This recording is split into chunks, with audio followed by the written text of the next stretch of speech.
Assalamu alaikum dear students. I am your Pakistan Studies tutor Mohammad Imran from Pak Garrison High School Nankana Sahib. Dear students, हम पढ़ रहे हैं मुताला Pakistan class 10th lecture number 3. Dear students, कल हमने 10th class Pakistan studies के हवाले से दो टॉपिक्स पढ़े थे. पहला टॉपिक था हमारा जुल्फ़िकार अली भुट्टो की नेशनलाइजेशन के हवाले से, जिसमें हमने जुल्फ़िकार अली भुट्टो की नेशनलाइजेशन की पॉलिसीज़ के हवाले से पढ़ा था कि जुल्फ़िकार अली भुट्टो ने संतों को कमियाने के हवाले से क्या इक़दाम उठाए थे. और उसके बाद जो हमारा सेकंड टॉपिक था वो था इस्लामाइजेशन के हवाले से, यानी पाकिस्तान में नफाज इस्लाम के हवाले से क्या इक़दाम उठाए गए थे, ख्वाह वो कॉन्स्टिट्यूशनली थे या ऑर्डिनेंसेस के ज़रिए थे. डियर स्टूडेंट्स, आज हम जो टॉपिक पढ़ने जा रहे हैं वो 1973 ईस्वी के आइन के अहम हद्दोखाल हैं. Constitution of 1973, physical features of constitution of 1973, 1973 ईस्वी के आइन के अहम हद्दोखाल. डियर स्टूडेंट्स, इम्तिहानी नुक्ता निगाह से ये एक अहम टॉपिक है. अक्सर औक़ात एग्ज़ाम के अंदर एज़ अ लॉन्ग क्वेश्चन इसको ऐड किया जाता है और इस पूरे टॉपिक्स के अंदर से मुख्तलिफ शॉर्ट क्वेश्चंस और MCQs भी पूछे जाते हैं. तो 1973 ईस्वी के आइन के अहम हद्दोखाल पढ़ने से पहले हमें समझना होगा कि आइन की डेफिनेशन क्या है, आइन किसे कहते हैं. अच्छा डियर स्टूडेंट्स, अब समझिए, देखिए, आइन के लिए मुख्तलिफ अल्फाज इस्तेमाल किए जाते हैं. मज़ीद आइन को जो कहा जाता है वो आइन, दस्तूर, कानून, इंग्लिश में इसे कॉन्स्टिट्यूशन कहते हैं. फिर देखिए, दोबारा दोहराइए, आइन के लिए जो दूसरे अल्फाज इस्तेमाल किए जाते हैं उनमें दस्तूर इस्तेमाल किया जाता है लफ्ज़, कानून भी आइन को कहा जाता है, आइन को कॉन्स्टिट्यूशन इंग्लिश में कहा जाता है. अमूमन कॉन्स्टिट्यूशन या आइन अल्फाज जो हैं ये इस्तेमाल होते हैं. अब चलते हैं आइन की, कानून की तारीफ़ के लिए. अज़ीज़ तलबा, दुनिया के अंदर तमाम ममालिक अपना नज़्म नस्क जो है वो अपने दस्तूर के मुताबिक चलाते हैं, कानून के मुताबिक चलाते हैं. किसी भी रियासत का निज़ाम जो होता है वो कानून के मुताबिक चलता है. ख्वाह कोई इदारा हो, अहम शख्सियात हों, कोई भी आम आदमी हो, हर शख्स आइन के ताबे होता है. आइन के मुताबिक रियासत का नज़्म नस्क चलता है. अब देखें, आइन की डेफिनेशन है बाकायदा तौर पे. हम अपने आंस के अंदर भी इसे इसी तरह से इंक्लूड करेंगे कि आइन क्या है. बुनियादी असूलों का वो मजमुआ जिसके मुताबिक किसी भी रियासत का नज़्म नस्क चलाया जाए आइन कहलाता है. फिर दोहरा लें, बुनियादी असूलों का वो मजमुआ जिसके मुताबिक किसी भी रियासत का नज़्म नस्क चलाया जाता है या चलाया जाए उसे क्या कहते हैं, आइन कहते हैं या आइन कहलाता है. तो ये आइन की डेफिनेशन है. आइन बेसिकली असूलों का मजमुआ है. आइन बेसिकली चंद प्रिंसिपल्स होते हैं, वो बुनियादी फंडामेंटल बेसिक प्रिंसिपल्स जिसके मुताबिक किसी भी स्टेट को रन किया जाता है.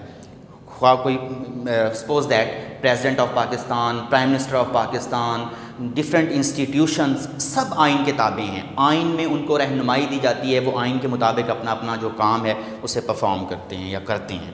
आइन की नौइयत, नेक्स्ट हेडिंग जो इंट्रोडक्शन में हमने ली है वो ये है कि देखें, दुनिया के अंदर बहुत सारी रियासतें हैं, 200+ स्टेट्स हैं दुनिया के अंदर, और हर रियासत जो है वो अपना निज़ाम आइन के तहत चलाती है. तो दुनिया के अंदर जो अब तक दुनिया में राइज दसातीर हैं, कवानीन हैं या कॉन्स्टिट्यूशंस हैं, उनकी नौयत दो तरह से सामने आती है. फ़र्स्ट ऑफ़ ऑल तहरीरी आइन, रिटन कॉन्स्टिट्यूशन, और दूसरा गैर तहरीरी आइन, अनरिटन कॉन्स्टिट्यूशन, जिसकी एग्जांपल सिर्फ एक बरतानिया है. यानी मेरा कहने का मकसद ये है कि पूरी दुनिया के अंदर तमाम ममालिक अपना नज़्म नस्क, अपना निज़ाम आइन के तहत चलाते हैं और उनका वो आइन उनके पास रिटन फॉर्म में मौजूद है, लिखा हुआ है, किताबी सूरत में मौजूद है, सिवाय एक मुल्क के जो बरतानिया है, और उसका आइन जो है वो तहरीरी सूरत में उनके पास, इदारों के पास या रियासत के पास मौजूद नहीं है, वो गैर तहरीरी आइन है. तो ये आइन की नौइयत थी. अब हमने ये समझा है, ये पढ़ा है कि दुनिया के अंदर तमाम ममालिक जो हैं वो आइन के तहत चलते हैं, दस्तूर के तहत चलते हैं, और उनके पास वो दस्तूर जो है जिसके मुताबिक वो अपना निज़ाम चलाते हैं वो रिटन फॉर्म में मौजूद है। अब दूसरा, सिर्फ एक ऐसा मुल्क है दुनिया के अंदर जिसका आइन गैर तहरीरी है, रिटन फॉर्म में नहीं है, लेकिन वहाँ पर भी निज़ाम जो है वो आइन के तहत ही चलाया जाता है। उनकी अपनी इक़दार हैं, उनके प्रीवियस अदालती फ़ैसले हैं, उन्हीं को फॉलो करते हैं, उसके तहत वो निज़ाम चलाते हैं। अब थर्ड हमने इंट्रोडक्शन में जिस चीज़ को ऐड किया है वो इस्लामी रियासत का क़याम और आइन है। अब देखें, पाकिस्तान एक इस्लामी जमहूरिया मुल्क है, इस्लामिक स्टेट है। पाकिस्तान का क़याम इस्लाम के नाम पर है। पाकिस्तान को बनाने की बुनियादी वजह ये थी कि हम अपने मुल्क का निज़ाम इस्लाम के मुताबिक चलाना चाहते थे, अपनी ज़िंदगियाँ इस्लाम के मुताबिक गुजारना चाहते थे। तो हम पाकिस्तान, नज़रिया पाकिस्तान की डेफिनेशन के अंदर इस चीज़ को पढ़ भी चुके हैं।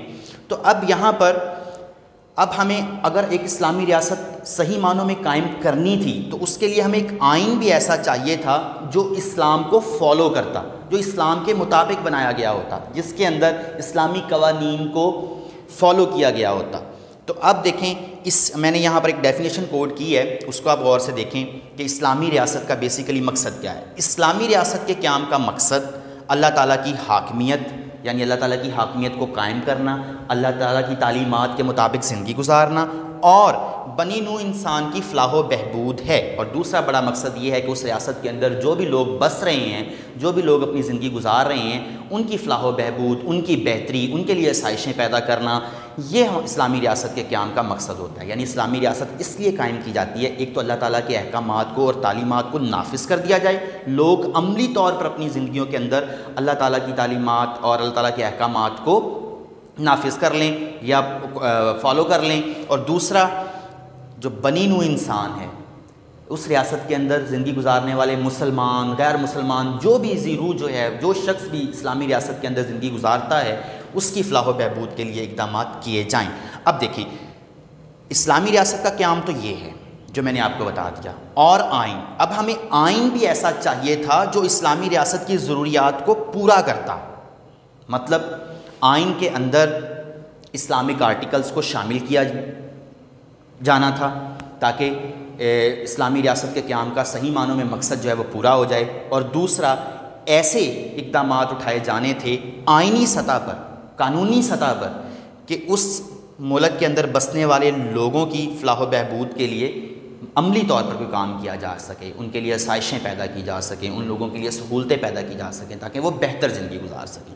तो डियर स्टूडेंट्स, ये इंट्रोडक्शन 1973 ईस्वी के आइन के अहम खद्दोखाल लिखने से पहले हम अपने आंस के अंदर ऐड करेंगे। फ़र्स्ट ऑफ़ ऑल आइन की डेफिनेशन लिखेंगे, फिर हम उसमें बताएंगे कि आइन क्या है। बुनियादी उसूलों का वो मजमुआ है जिसके मुताबिक किसी भी रियासत का नज़्म व नस्क चलाया जाए, आइन कहलाता है। दूसरा, आइन की नौयत बताएंगे कि जी दुनिया के अंदर तमाम ममालिक जो हैं वो अपना निज़ाम, अपना नज़्म व नस्क आइन के मुताबिक चलाते हैं। तो एक तरह तो ये आइन तहरीरी हैं, उनके पास रिटन फॉर्म में वो आइन उनके पास मौजूद हैं, और एक मुल्क ऐसा भी है जिसके पास आइन रिटन फॉर्म में मौजूद नहीं है। तो आइन की नौयत बेसिकली दुनिया के अंदर दो तरह से है। नेक्स्ट, इस्लामी रियासत का क़याम और आइन है। मतलब इस्लामी रियासत के क़याम का बुनियादी मकसद हम इसके अंदर बताएंगे और बताएंगे कि 1973 ईस्वी के आइन का उसके साथ लिंक क्या है इस्लामी रियासत के साथ। चूँकि पाकिस्तान इस्लाम के नाम पर बना है तो हमने बाद में आइन भी इस्लामी बनाना था, कोशिश करनी थी कि हमारा आइन ज़्यादा से ज़्यादा इस्लाम के मुताबिक हो ताकि हम इस्लाम के मुताबिक इस मुल्क के अंदर अपनी ज़िंदगियाँ गुजार सकें। नेक्स्ट, हम डियर स्टूडेंट्स अब 1973 ईस्वी के आइन के अहम खद्दो खाल की तरफ चले जाएंगे, जो कि हमारा असल आंस है, जवाब है या असल टॉपिक है। तो इसमें सबसे पहले जो हमारे पास हेडिंग है वो है इफ्तिताइया, प्रीएम्बल, आगाज़, शुरुआत। तो इसके अंदर जब 1973 ईस्वी का आइन हम पढ़ते हैं, उसका मुताला करते हैं, तो उसके अंदर हमें जो सबसे पहले चीज़ नज़र आती है वो उसका प्रीएम्बल, इंट्रोडक्शन, इफ्तिताइया, तारुफ, आगाज़ वो है। तो इसमें हम देखते हैं कि 1973 ईस्वी के आइन को जब पढ़ा जाता है, बुक को हम पढ़ते हैं आइन की किताब को, तो उसके अंदर हमें सबसे पहले इफ्तिताइया में जो चीज़ें नज़र आती हैं उनमें पहले तो है करारदाद मकासद। यानी 1973 ईस्वी के आइन को बनाते वक्त करारदाद मकासद को आइन में शामिल किया गया। करारदाद मकासद क्या है? 9th क्लास के अंदर हम पढ़ चुके हैं कि करारदाद मकासद बेसिकली एक रहनुमाई है, चंद असूल तय किए हैं जो आइन बनाते वक्त फॉलो किए जाने थे। करारदाद मकासद आइन नहीं था, आइन बनाने के लिए आइन साज इदारे को जो रहनुमाई दी गई थी वो करारदाद मकासद थी। तो करारदाद मकासद को मनो अन 1973 ईस्वी के आइन के अंदर क्या कर लिया गया, शामिल कर लिया गया।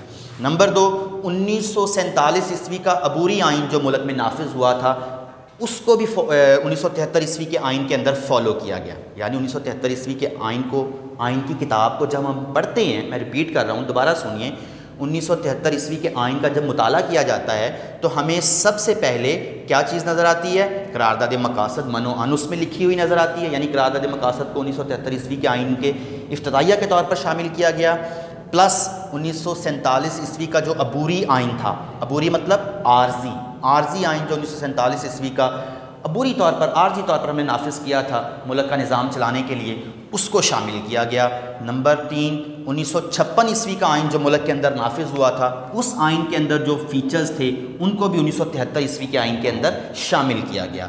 नंबर 4, 1962 ईस्वी का आइन। तो 1962 ईस्वी का आइन जो कि सदारती नौयत का था, हम 9th क्लास में इन तमाम चीज़ों को पढ़ चुके हैं। इन तमाम चीज़ों को मद्देनज़र रख कर 1973 ईस्वी का आइन जो था वो बनाया गया था।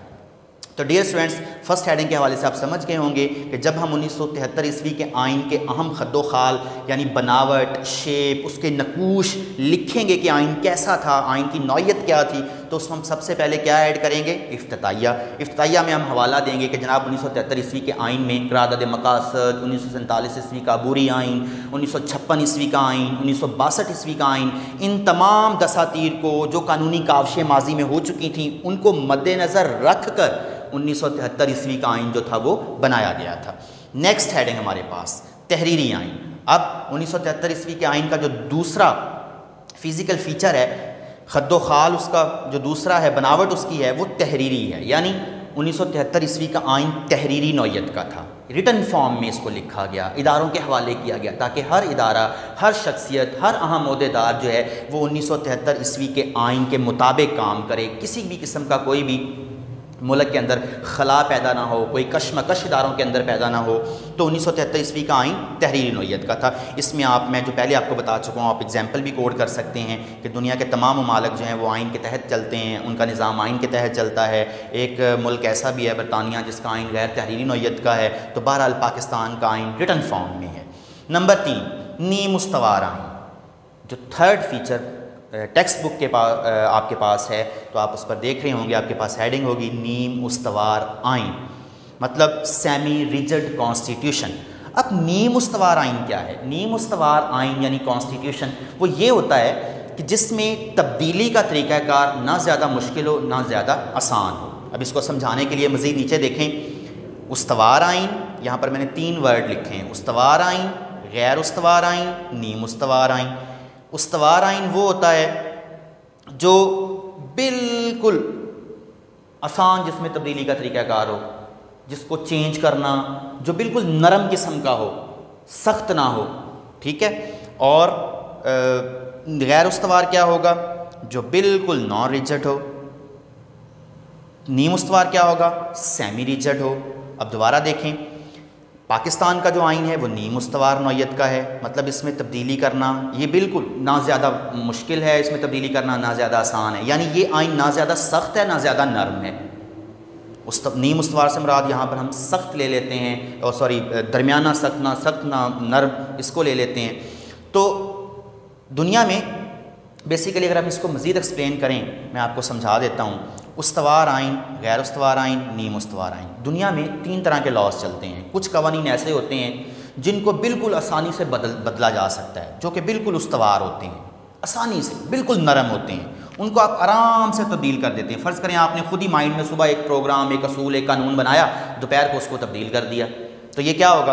उस्तवार। गैर उस्तवार वो होते हैं जिनको आप तब्दील ही नहीं कर सकते, बिल्कुल सख्त, तो नॉन रिजिड होते हैं वो।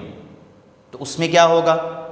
उसमें ये होगा, जैसे फ़र्ज़ करें इस्लामी कवानीन बहुत सारे ऐसे हैं कि नमाज़ें 5 हैं, आप ये कानून है, एक लॉ है इस्लाम का, तो आप इसको तब्दील नहीं कर सकते, तो ये नॉन रिजिड होगा। और नीम उस्तवार वो जो ना ज़्यादा सख्त ना ज़्यादा नर्म। तो इसमें क्या होगा, आप आराम से इसको जो तरीक़ाकार आइन के अंदर लिखा है उसके मुताबिक तब्दील भी कर सकते हैं, लेकिन बहुत आसानी से तब्दील नहीं भी कर सकते। सपोज़ दैट पाकिस्तान का जो आइन है वो नीम उस्तवार है, मतलब पाकिस्तान के आइन को अगर तब्दील करना है तो तब्दील हो सकता है, लेकिन इतनी आसानी से नहीं। पार्लियामेंट पाकिस्तान के अंदर मौजूद है, पार्लियामेंट की 2/3 मेजॉरिटी अगर किसी कानून को बदलना चाहे तो उसके अंदर वोटिंग होती है और वोटिंग के ज़रिए फिर उसको बदला जाता है। तो इस तरह से तो ये समझ गए होंगे कि पाकिस्तान का आइन जो है वो ना ज़्यादा सख्त है ना ज़्यादा नरम है, नीम उस्तवार नौयत का है। तो इसमें तब्दीली का एक बाकायदा आइन के अंदर तरीक़ाकार है जिसके ज़रिए आइन को तब्दील किया जा सकता है। नेक्स्ट हेडिंग हमारे पास जो है वो है पार्लिमानी निज़ाम। तो पाकिस्तान के आइन के अंदर जो पाकिस्तान का निज़ाम था रियासत का वो पार्लिमानी रखा गया। तो स्टूडेंट्स, पार्लिमानी पाकिस्तान के अंदर एक पार्लियामेंट है, यानी पार्लियामेंट सुपीरियर होगी। पार्लियामेंट के अंदर अवाम के इलेक्टेड जो रिप्रेजेंटेटिव्स हैं, नुमाइंदे हैं, वो जो है उसके तहत वो फ़ैसला करेंगे। वो कसरत राय से किसी भी कानून के बारे में वोटिंग के ज़रिए फ़ैसला करेंगे, तो तब पाकिस्तान का निज़ाम जो है उसके मुताबिक चलेगा। अब दुनिया के अंदर यहाँ पर हमें मज़ीद देखने की ज़रूरत है, वो ये है कि दुनिया के अंदर इस वक्त पूरी दुनिया के अंदर अगर हम रियासतों के जो निज़ाम हैं, जिन सेटअप और डिसिप्लिन पर रियासतें काम कर रही हैं, जिसके तहत चल रही हैं, वो 3 तरह के हैं। एक दुनिया के अंदर सदारती निज़ाम राइज है, दूसरा दुनिया के अंदर बादशाही निज़ाम राइज है, तीसरा दुनिया के अंदर पार्लिमानी निज़ाम राइज है। सदारती निज़ाम की बात करें तो आपको पता है अमेरिका के अंदर सदारती निज़ाम है, अमेरिका के अलावा आप और भी ममालिक की एग्जाम्पल्स ले सकते हैं। बादशाही निज़ाम में आप देख सकते हैं कि इसमें बरतानिया के अंदर बादशाही निज़ाम है, सऊदी अरबिया के अंदर बादशाही निज़ाम है, और पार्लिमानी निज़ाम आपके पास, आपको खुद पता है आपका अपना मुल्क पाकिस्तान के अंदर पार्लिमानी निज़ाम है। सदारती निज़ाम के अंदर सदर एग्जेक्टिव होता है, बादशाही निज़ाम के अंदर ज़ाहिर एक बादशाह की हुकूमत होती है मुल्क के अंदर और बादशाह कैबिनेट को डील करता है। पार्लिमानी निज़ाम के अंदर अवाम के वोट से, अवाम की कसरत राय से लोग जो हैं इलेक्ट होकर पार्लियामेंट में आते हैं और मुशावरत से फ़ैसला करते हैं, मुशावरत से रियासत को चलाते हैं। तो पाकिस्तान के 1973 ईस्वी के आइन का जो मेन फिज़िकल फ़ीचर है उसके अंदर ये लिखा हुआ है कि ये रियासत जो है ये पार्लिमानी निज़ाम के असूलों पर कायम है। तो पार्लिमानी निज़ाम से हट कर अगर हम चाहें पाकिस्तान के अंदर सदारती निज़ाम ले आएँ, बादशाही निज़ाम ले आएँ, तो वो नहीं ला सकते क्योंकि हमारे आइन के अंदर दर्ज है। और मैं आपको बता चुका हूँ कि आइन हर इदारे से, हर शख्सियत से, हर अहम ओहदेदार से सुपीरियर होता है। तो सुपीरियरिटी ऑफ कॉन्स्टिट्यूशन जो है वो रियासत के अंदर लाइज कर रही है। नेक्स्ट हेडिंग जो आप लिखेंगे वो 2 ऐवानी मुकन्नना है। आपकी बुक पर जो लिखी हुई है 2 ऐवानी मुकन्नना, मतलब सबसे पहले तो देखें कि मुकन्नना क्या होती है। मुकन्नना से मुराद है पार्लियामेंट, इसको हम मजलिस शूरा भी कहते हैं। पाकिस्तान के अंदर बेसिकली मुकन्नना को मजलिस शूरा कहा जाता है, जो हमारी अपनी लोकल लैंग्वेज या हमारा जो यहाँ पर सही टर्म हम यूज़ करते हैं अपनी ज़ुबान में वो मजलिस शूरा है। और इसको हम ओवरऑल पूरी दुनिया के अंदर पार्लियामेंट कहा जाता है, मुकन्नना भी कहते हैं। मुकन्नना मतलब कानून साज इदारा, कानून साजी करने वाला इंस्टीट्यूशन, इदारा। तो पाकिस्तान के अंदर 1973 ईस्वी के आइन के तहत जो हमारी मुकन्नना थी यानी पार्लियामेंट थी या मजलिस शूरा थी वो 2 ऐवानों पर मुश्तमिल थी। पहला ऐवान कौन सा था? वो था ऐवान बाला यानी सेनेट। दूसरा ऐवान ज़ेरी यानी कौमी असम्बली। 73 के आइन के तहत पाकिस्तान की पार्लियामेंट के 2 हिस्से रखे गए हैं, एक ऐवान बाला सेनेट और दूसरा ऐवान ज़ेरी कौमी असम्बली। ये दोनों मिलकर बनती है क्या? पार्लियामेंट। मतलब अगर पार्लियामेंट ने कानून पास करना है तो ऐवान बाला सेनेट और ऐवान ज़ेरी कौमी असम्बली ये मिलकर फैसला करेंगे, तो इट मीन्स कि वो फैसला किसने किया है? पार्लियामेंट ने किया है। तो पाकिस्तान के अंदर 2 ऐवानी मुकन्नना का जो कंसेप्ट है, निज़ाम है या तरीक़ाकार है, ये राइज है या ये इंस्टीट्यूशन 2 हिस्सों पर मुश्तमिल है। नेक्स्ट डियर स्टूडेंट्स, जिस हेडिंग पे हम जाएंगे वो है बुनियादी हुकूक, फंडामेंटल राइट्स।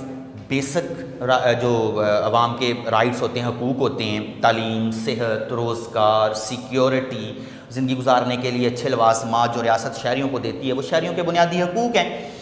तो 1973 ईस्वी के आइन के तहत बाकायदा तौर पर बुनियादी हकूक़ जो हैं वो आइन के अंदर लिख दिए गए हैं, जिसके अंदर जो शहरियों को रियासत ने सहूलियात देनी है, तहफ़्फ़ुज़ फ़राहम करना है, रोज़गार का बंदोबस्त करना है, सेहत से मुतल्लक़ काविशें करनी हैं, तालीम से मुतल्लक़ रियासत की काविशें हैं, वो रियासत इसलिए करती है कि वो आइन के अंदर मौजूद है। आइन की पाबंदी करना रियासत के लिए, इदारों के लिए, हर शख्स के लिए लाजिम है। आइन की नाफरमानी करना वो एक संगीन जुर्म के ज़ुमरे में आता है। तो आइन के अंदर बाकायदा तौर पर शहरियों के बुनियादी हकूक़ लिख दिए गए हैं और रियासत पाबंद है, ये हम अपने आंस में लिखेंगे। 6 नंबर की हेडिंग। अब हमारे पास है अक़लियतों का तहफ़्फ़ुज़। तो जो है अक़लियतें मतलब माइनॉरिटीज़ जो मजहबी लिहाज से मुल्क के अंदर कम हैं, क्रिश्चियंस हैं, ज्यूश हैं मुल्क के अंदर। पाकिस्तान की टोटल 97% पॉपुलेशन तो मुस्लिम है और पाकिस्तान की 3% पॉपुलेशन जो है वो नॉन मुस्लिम है। तो नॉन मुस्लिम जो हैं वो अक़लियतें हैं, माइनॉरिटीज़ हैं, तो उनका तहफ़्फ़ुज़ भी आइन के अंदर शामिल है। आइन में लिखा हुआ है कि इस रियासत के अंदर जो भी गैर मुस्लिम होंगे, मजहबी लिहाज से कम तादाद में हैं, उनको तहफ़्फ़ुज़ फ़राहम करना रियासत की ज़िम्मेदारी है। हुकूमत उनको तमाम दूसरे शहरियों के बराबर हकूक़ फ़राहम करेगी, उनके रोज़गार का बंदोबस्त, उनकी सिक्योरिटी का, उनकी हेल्थ का बंदोबस्त, उनको मजहबी आज़ादी फ़राहम करना, ये सारे तहफ़्फ़ुज़ जो हैं ये आइन के अंदर मौजूद हैं। नेक्स्ट अदलिया की आज़ादी है। अब जुडिशरी एक अहम किरदार अदा करती है रियासत की फ़लाह बहबूद के लिए, शहरियों को इंसाफ फ़राहम करने के लिए और मुल्क के अंदर एक मुनसफ़ाना मुआशरा तश्कील देने में अदलिया का एक बुनियादी किरदार होता है। तो 1900 ज़ाहिर है फिर अदलिया ने एक मुनसफ़ाना मुआशरे के क़याम के लिए बाज़ औक़ात बहुत सख्त किस्म के फ़ैसले लेने होते हैं। किसी को जुर्म के इवज़ सज़ा देनी है, इदारों को तनबीह करनी है, सो मोटो एक्शंस लेने हैं और बेशुमार दूसरी किस्म के अदलिया के काम होते हैं जो अमूमन लोगों को पसंद नहीं आते या इदारों को पसंद नहीं आते, किसी आम शख्स को पसंद नहीं आते। बहरहाल अदलिया का काम है इंसाफ करना, किसी को पसंद आए या पसंद ना आए। तो इसके तहफ़्फ़ुज़ के लिए आइन के अंदर बाकायदा तौर पर लिख दिया गया है कि अदलिया अपने काम में बिल्कुल आज़ाद है और अदलिया को तहफ़्फ़ुज़ फ़राहम करना रियासत की ज़िम्मेदारी है। अदलिया जो भी फैसले करेगी, रियासत अदलिया को तहफ़्फ़ुज़ फ़राहम करेगी। अदलिया किसी भी जज को जो है वो किसी भी किस्म का कोई थ्रेट नहीं होगा, वो बग़ैर किसी दबाव के आज़ादाना तौर पर इंसाफ पर मबनी फ़ैसले करेगा ताकि रियासत के अंदर इंसाफ का दौरा हो। नेक्स्ट ये आप लिखेंगे, इसी तरह से अपनी वर्डिंग में आप इसको आराम से इन हेडिंग्स को एक्सप्लेन कर सकते हैं। समझा मैंने आपको दी है, मुझे उम्मीद है आपको समझ आ रही होगी। नेक्स्ट इस्लामी नज़रियाती कौंसल। तो 1973 ईस्वी के आइन के तहत हुकूमत को पाबंद किया गया कि हुकूमत एक इदारा बनाए, इंस्टीट्यूशन बनाए। ये बेसिकली एक इदारा है, एक कौंसल बनाए, कमेटी बनाए जो कि इस्लामी नज़रियाती के नाम से उसको जो है वो मंसूब कर दिया गया है।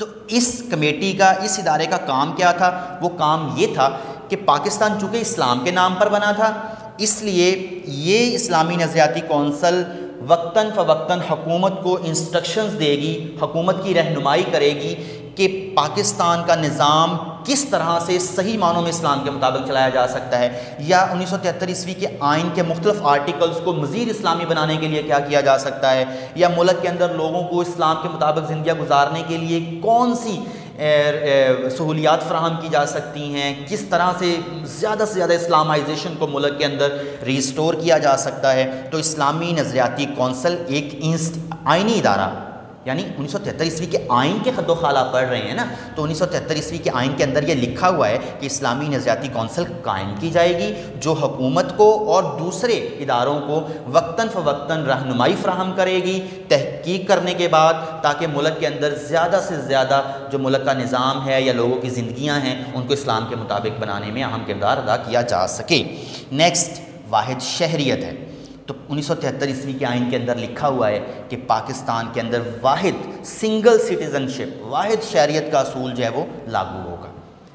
तो मतलब ये कि हर शख्स जो है वो किसी सूबे या सूबे के किस रियासत के किसी हिस्से का शहरी नहीं होगा, बल्कि वो मुल्क का शहरी है, पाकिस्तान का शहरी है। आप पंजाब में रहते हैं, आप सिंध में रहते हैं, आप KPK में रहते हैं, आप बलोचिस्तान में रहते हैं, तो डजेंट मैटर, आप पाकिस्तानी हैं, आपकी शहरियत पाकिस्तानी है। अमेरिका के अंदर ड्यूल सिटीज़नशिप है, जैसे अमेरिका 50 स्टेट्स पर कंसिस्ट करता है, यानी अमेरिका कंसिस्ट ऑफ 50 स्टेट्स, उसकी 50 रियासतें हैं।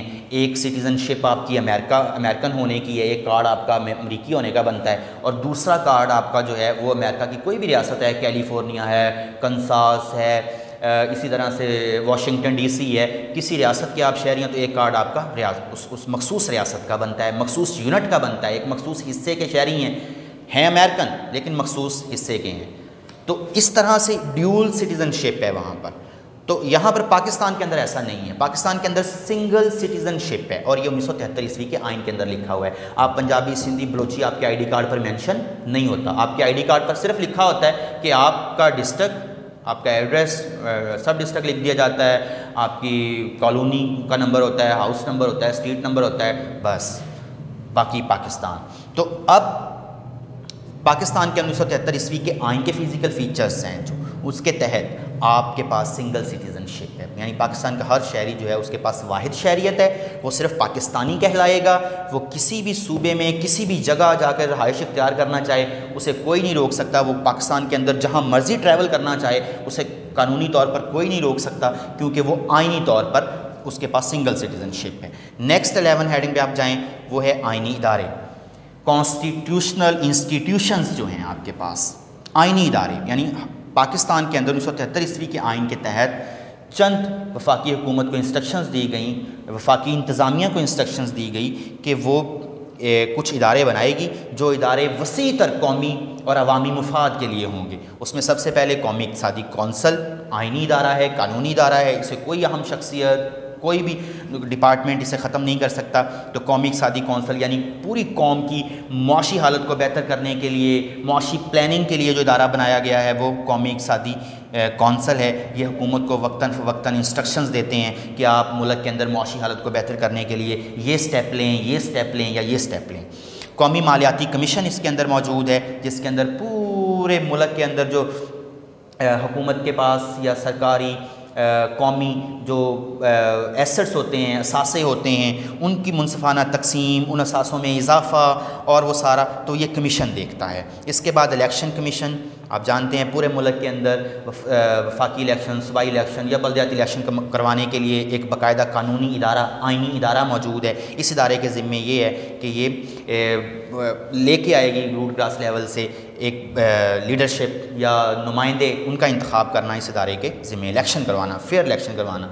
दूसरे नंबर 4 पे आप देख लें वफाकी मौतसब है। वफाकी मौतसब यानी जो हमारा मरकज़ है, वफाक से मुराद अमूमन वर्ड यूज़ हो रहा है वफाकी, तो ये होता है मरकज़ी। तो मरकज़ी मौतसब जो है, जिसके पास हम अपनी शिकायत या किसी भी किस्म की कोई कंप्लेन हो, तो वो ये इदारा जो है उनको अवाम की शिकायत को, अवाम की कंप्लेंट्स को, अवाम के किसी भी किस्म का कोई मसला है उसको सुनने के लिए ये मौतसब मौजूद होता है। तो ये आइनी इदारे हैं, इन इदारों को कोई भी शख्स ख़त्म नहीं कर सकता। ये इदारे जो हैं ये आइन के ताबे हैं, आइन के अंदर इन इदारों के लिए रहनुमाई मौजूद है। इन इदारों का क्या क्या काम है ये भी आइन के अंदर लिख दिया गया है। तो इस तरह से 1973 ईस्वी का जो आइन है उसके फ़िज़िकल फ़ीचर्स कंप्लीट हो जाते हैं। डियर स्टूडेंट्स, याद रखिए हम यहाँ पर 1973 ईस्वी के आइन के अहम खद्दो खाल पढ़ रहे हैं, पूरा आइन डिस्कस नहीं किया जा सकता। 1973 ईस्वी का आइन आप जानते हैं कि वो अच्छा खासा लेंथी है, जो कि यहाँ पर अब अगर आप दोबारा देख सकें तो तहरीरी आइन है जो कि 280 दफ़ात पर मुश्तमिल था। यानी ख़ुद अंदाज़ा कर लें कि इसके आर्टिकल 280 हैं, 280, और इसके 6 बाब हैं, यानी 10 अबवाब पर मुश्तमिल है। और इसके अंदर जो हैं गोशवारे जो हैं वो गालबन 6 गोशवारों पर मुश्तमिल है।